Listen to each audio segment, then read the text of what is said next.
This is the Get Better Everyday podcast with Matt Gouget. Actionable advice from real life superheroes who, just like you, are in relentless pursuit of the best version of themselves. Whether you're just getting started or have been at it for years, my hope is that this podcast injects you with some positive energy to continue doing what brings you joy. Join me as I interview the best of the best in business, sports, and life. Let's grow together. All right, Matt Gouget, Get Better Everyday podcast. I'm excited to have my buddy Joe Rapozo from the neighborhood I grew up in. So I've known this guy for decades. Excited to have you on, man. Just talk about getting better every day. Talk about, some of your own personal struggles and a saying that came to me recently. Somebody said it and I really like it. The comeback always is better than the setback. Yes. So let's talk a little bit, maybe just a high level, who is Joe Rapozo? Give us an idea of what you're up to and let's start there. Okay.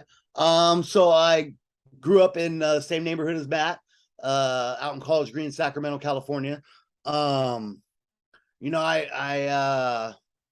come from a pretty cool background. I winded up taking a path that wasn't the best for me, and sometimes I realized that I didn't really need to take the path I took, but it just kind of happened. Fell into it. And I got my life cleaned up about 8 years ago. So I was kind of a little longer than that, about 9 years ago.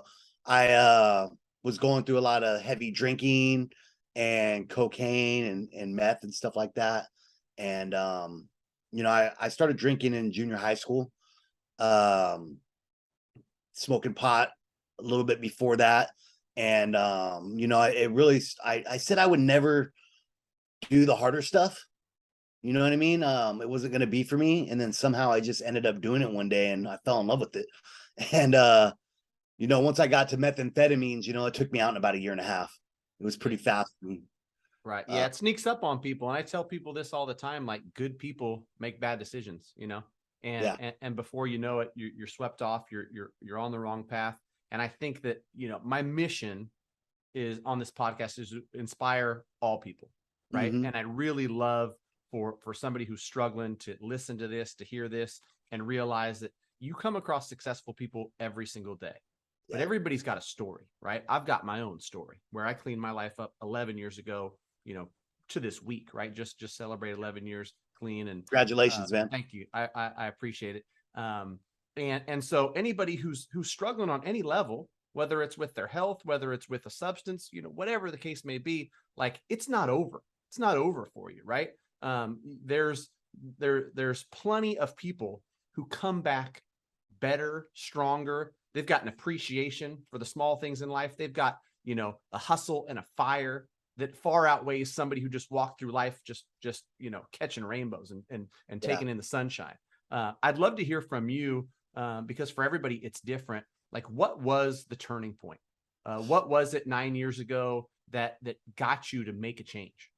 So I was kind of looking at my life, just looking at it. I was like, dude, I'm not doing anything with my life. Like I was living with roommates and stuff and it ended up going sour. And I had to move back to my mom and dad's house. And I was 29 and I'm going, are you kidding me? And I was still leaving and going on benders, from my parents' house. And I was like, okay, next step is I'm going to be homeless, and the mess started really taking control of me where I couldn't sleep and some of the paranoia stuff started. And I was like, dude, this is getting crazy. And I ended up getting intervened by the cops one night. And they tased me and they roughed me up a little bit. And I came home and I was like, okay, that's it. I'm done. And I used again after that. And I was sitting at this park in the neighborhood I grew up, and I was like 2 a.m. and I was just thinking about life by myself. And I was like, dude, it's time to make a change. Like it's time to do something with your effing life, because you had all these opportunities and done well, but you always seem to mess everything up. So I was able to get into an outpatient program. And that's kind of where my journey began. So I was sober for about 8 months. But I wasn't really doing much in life. I was just hanging in there, staying sober. And doing a little side work here and there, and I was really miserable being sober at 8 months sober, and I remember just being like, dude, what am I doing? You know what I mean? So why am I doing all this if I still feel miserable, being sober? And so I ended up relapsing for about a week, and that was probably the best thing that could ever happen for me. I ended up getting sent out. I went into the outpatient program and told them what happened, and told on myself, and they said, you know what, we want you to try a residential treatment program. So I was unhappy in my career. I was unhappy with life, and they sent me out to this residential program where I was out in Harold, California, and for 60 days, and it was just like, seriously, just like a boot camp for people in recovery. And there was like 50 men out there, and I just kind of started finding myself out there, and I decided, you know what, I want to do something different with my life. And then I noticed some kids were going to school to be counselors, so I talked to them about how they did that, and so I decided, hey, I think I'm going to be a counselor, and they had like a volunteer program out there. So I took on a volunteer program. Volunteer, it wasn't really, it was work. It was definitely work, but I was considered what they call a resident mentor. So I was like a volunteer counselor, kind of like something like around those lines, where I did a lot of their grunt work and stuff. Yeah. And so I stayed out there for a year, dude, as a volunteer while I went to school, and I was able to collect hours towards my counseling degree. And they had me go into all these support groups, and I had like a whole bunch of people that were taking me under their wing, the counselors there and stuff that worked there. And I ended up getting hired there, and that was kind of like a whole new world for me, man. Like I started being able to socialize with people again. I started being able to function and feel comfortable again sober, and life just kind of took off, and I've never looked back, man. Man, I love it. I love that story so much, and I'd love to get some insight, because I think that, this is going to land with a lot of people, and this is gonna impact people, and that's the whole mission, right? Being so close to it, like you personally went through it, but then you also mentored people and were living and working in this environment. What would you say, like the most important things, or the things that people should really take into consideration when, you know, like you said earlier too, like real fast, within a year and a half, like you're so far gone, you don't even know who you Yeah. are, where you are, what you are anymore. How do you go from that place to clean and sober and on a path to stay that way? Um, you got to stay focused, and you got to be like ready to let go of your old way of life. It's really what it was for me. Like I had to be willing to step up and do a whole bunch of new stuff. I had to get out of my own way, and I had to be ready to I had to get comfortable with being uncomfortable. You know what I mean? Like I had to do a whole bunch of like soul searching, and these people had me writing stuff about myself, and they had me learning how to help other people when I didn't even have that much to give, but I had a little bit more than the next person. So yeah, it was a huge thing, like just letting go, dude, of the old way of life. Like, okay, I can't surround myself with these people anymore. And some of the people that I had to put behind me for a little bit were good people, but they drank and they went to work and they did good things. Some of my friends that were before I got into the meth, like some of my good friends I grew up with that still drank and stuff like that. For a while, I had to stay away from them because, hey, they don't have a problem with it, but I do, and you start feeling, I could have started feeling resentful because, hey, why can they drink and I can't, and stuff like that. Or, it was just like, I need to start over for a while, dude, and just be surrounded by people that are sober and trying to do better and recovering. Right. Yeah. And that's important to think about. Like the way you said it too. I thought to myself, like, in order to change, like it's hard for people, especially when you got a substance pulling on you. But I think sometimes I relate it to people that don't understand like how substances and addiction works, that it could be like food, right? And if you're used to Yeah. eating a lot of food and you've Hmm. done that for 5 years, you try Yeah. to restrict yourself and have 2,000 calories a day. Like it's not just a switch that flips. Like you got to stay Hmm. focused. You got to be like, think about the long term, and it's not easy. And so I've got a lot of empathy for people who are struggling. Everybody's got a different struggle, right? And it Yeah. could be substance, it could be a way that they're living, whether it's with relationships and how they treat people, whether it's their relationship with food, whatever it is. I love all that stuff you said, and I'm curious too because um, you did that for a year. Are you still actively involved with mentoring and doing stuff inside of those homes? Yes, I'm still a counselor. I stayed at that place for 2 years. And I got all my licensing basically started to where I was ready to take my test, and then I kind of moved on with my journey. I worked for a company that was subletted by CPS for about 3 years, where I worked with families and fathers trying to get their lives back on track, and clear their substance abuse or clear their CPS cases out. So I worked with them, learned a lot in that time, and then I was offered to go to another residential treatment program. So I stayed there. They ended up closing. So I moved on to another place, and now I work at another inpatient facility.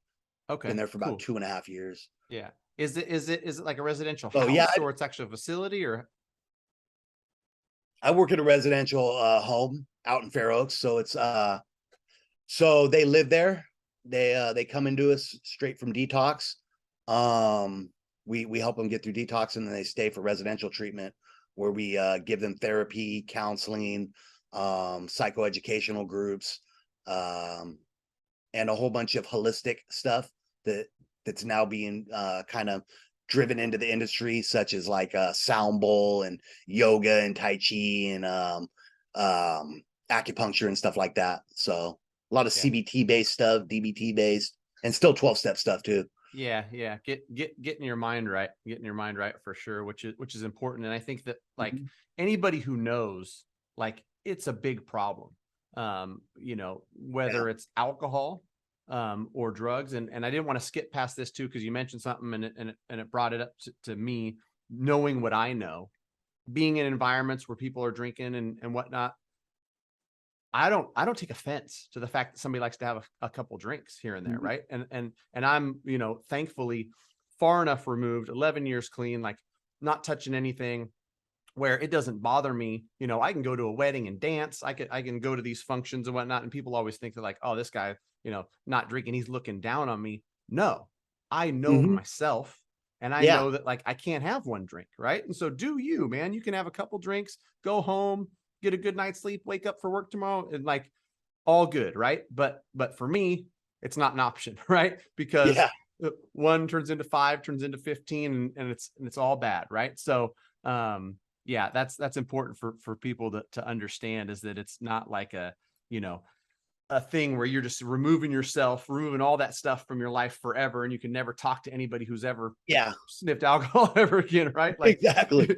for a short time where we're close enough to the demons and the devil that you gotta get straight and get just around people that are really focused on staying clean, and then once you got a good grip on it. But it's one of those things where I talk to people all the time, and I try to help people and counsel people, not at the level you're doing it, but just being somebody that somebody can talk to. And I tell them, like, it's an everyday thing. Never did the steps, never did any of that stuff, but like, one day at a time is something that I've heard quite a bit. And that's the thing too, is like every Yeah. single day you're making a decision. When you go from eating 6,000 calories a day to 2,000, the first Mhm. week is really friggin' hard, right? But then after a few years of doing it, like that Mhm. decision to do that and live that way becomes a little bit easier. I think the same goes for substance and other things where, exactly like you said, you're changing behaviors, you're changing the way you think about things. It doesn't happen immediately. You just got to be focused on changing that, be a little bit comfortable being uncomfortable, and then over time you learn, because a lot of folks, it becomes a part of who you are, right? Mhm. Yeah, and it's like riding a bike, you know what I mean? Like you're gonna biff all over the place, you're gonna fall and stuff, and then eventually you learn how to handle life again. You know what I mean? Like if you start putting in, for a lot of people, if you start putting in at a young age, you start drinking, using and stuff. When you get sober, you start having to learn how to handle every emotion and every feeling sober. So whether it be I'm happy or I'm pissed off, I got to keep going through that feeling enough times to where it becomes okay. I'm good being sober, dealing with that feeling, and it's a lot, dude, for a lot of people, Right. that exposure therapy type stuff, like, um, the first time I went to a concert in sobriety, I left before it even started because I got like overfilled with anxiety. I was like, I'm not going to make it out of this thing. You know what I mean? I left. And then, and then years later, I went to concerts. I go to them whenever I can. You know what I mean? And I have a blast. I don't even think about drinking. So it took time. You know what I mean? And I had to really get a hold of my sobriety and my recovery, get a good footing, and then I was able to start doing stuff again. Yeah. Uh, I have friends that drink, like you said, you know what I mean? I have friends that drink. I hang out with them. And that's okay. You know what I mean? They don't get, most of them don't get plastered. You know what I mean? Like I used to. I had a friend once tell me, he's like, "You're never gonna be able to have like a drink or two like me." I was like, "Do you remember me drunk, dude? You want me to try that?" Yeah, He's like, "No." I'm good at having one or two, man. So I better just stay away. Yeah, I get you there. Yeah, and that's the thing. Yeah, some people learn that the hard way, and you know, like I said, like great people make bad decisions, and I think between you know, alcohol being readily available and it's you know widely kind of just accepted, Mhm. it's easy for somebody who doesn't have the control over it to fall into some really bad patterns. Yeah. And the same goes for you know, prescription meds. We could talk for 3 hours on this podcast about that whole, you know, Yeah. racket of an industry and all the terrible things that, you know, families are facing across the country because of that. But, you know, don't want to necessarily go down that. I just want, you know, people to hear this and realize that there is hope. Like you've probably met, you know, 100 people that have turned a really negative situation into something really positive. I Mhm. meet millionaires every single day, people that are highly successful in all walks of life who, you know, unfortunately had to hit a bottom, had to go pretty deep and have themselves half buried before they, you know, turn things around. I think that, you know, me sharing a little bit of my story and showing people that, yeah, even a guy like me, you look at me, you're like, oh man, like this guy never struggled. Bet your bottom dollar 2011 wasn't the best year for good old Matthew Mortgage guy, man. I was in a pretty dark place, but it's you know, it's good to share the stories to show people that you can turn it around. And for young guys like me and you, man, we still got 60 years ahead of us. We still got a lot of life left to live, and That's what I'm hoping. one foot in front of the other and keep Yeah. doing right. So I appreciate your time, man. Any Uh-huh. parting words, any words of wisdom or anything else? Thank you for inviting me on the show. For one, it's been a pleasure. Um, if you're out there and you're struggling, there's help out there. Just look for it. You know, I used to search for people to help and stuff, and now it came to a time where I realized that there's so many people that need help. I wait for the ones that really want the help. You know what I mean? And there's a lot of help out there. There's a lot of people that are willing to sit next to you and show you how to get sober and walk side by side with you. So if you are going through a struggle like that, reach out. Yeah, Reach I out. love that, man. I love that. Yeah, because there's a lot of people struggling, and when they're ready, rest assured, there's people that are willing to help. Yeah. When I used to try to save them, like people would get like irritated with me and upset. And then I gave up on that and people started calling me, you know, like from the past and stuff like that. And I was able to help them, which has been great. Yeah, Um, yeah, there's a lot of help out there. good stuff, man. Thanks, brother. Appreciate you. Yep. Have a good one.